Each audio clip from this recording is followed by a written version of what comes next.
Narcoleptic Clydomine. Those words have been stuck in my head for the past 2 days. You may not believe me, but every bit of this story is true. I've been having some trouble with sleep paralysis lately. It's strange because I had never experienced it until recently. I think it started happening 2-3 weeks ago at most.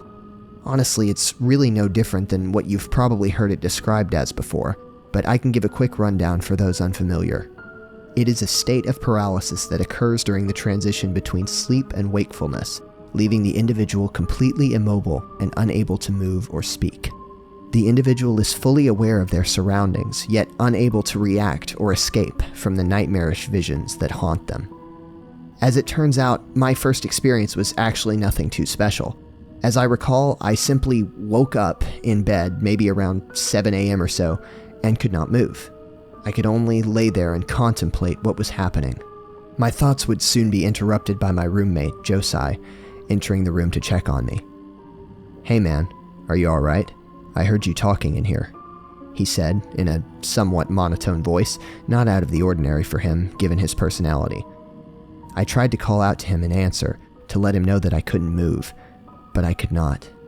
Try as I might, I could not even open my mouth to speak. And then it finally hit me. Oh God, I'm having sleep paralysis. And that's not actually Josai. I quickly jammed my eyes shut for fear of focusing on it for too long, and I'm glad I shut them when I did. An awful, screeching, inhuman yowl came from where my roommate had been standing. "Stay calm. This will be over soon," I told myself softly. And then it was. I distinctly remember the absolute confusion that overwhelmed me when I sat up in bed. You know that feeling you get sometimes when you wake up extremely confused, wondering if a dream was real or not? That was the feeling.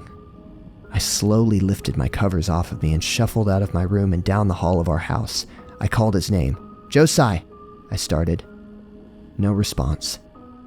As I got to the living room, I looked out our window to see only one car in the driveway.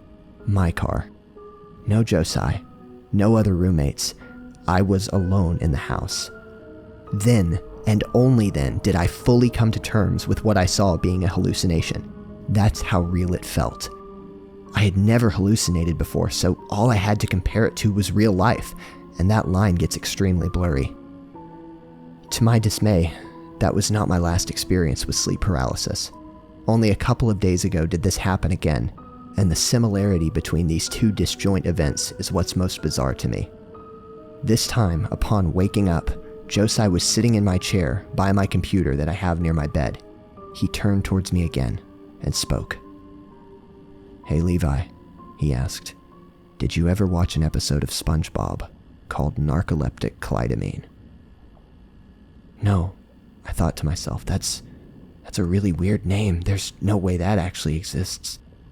I attempted to answer, but just as before, my mouth was frozen shut by my own mind. Josai did not wait for a response, though. He simply stood up and slowly exited my room, shutting the door behind him. Silence. And then several sharp bangs on my door. I would have jumped if I were able to, but I could only lay there in fear and listen to whatever was on the other side of my door. And then more silence.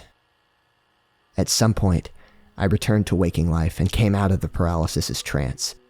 I was not as disheveled as the first time, simply because this was my second experience with this phantom version of my roommate. I caught my breath, but a sinister pair of words remained on my mind. Narcoleptic Clydomine. Narcoleptic Clydomine. I grabbed my phone on my bedside desk and frantically started looking up these phrases. I recalled what narcolepsy was from my psychology class in high school, the sleeping disorder that prevents the brain's ability to control sleep and wake cycles. But Clydomine? That was a new one. I searched on Google, and there were no results.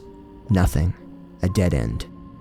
My brain had made that word up, crafted that idea up, all during its unconscious cycle. A SpongeBob episode called Narcoleptic Clydomine.